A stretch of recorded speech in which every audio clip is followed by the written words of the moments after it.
This tutorial review will show you how to get follow button on Facebook profile instead of send friend request button.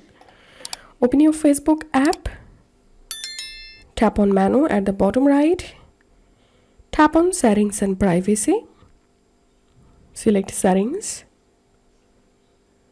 scroll down and inside of audience and visibility section you'll find how people can find and contact you option. So you have to tap on that.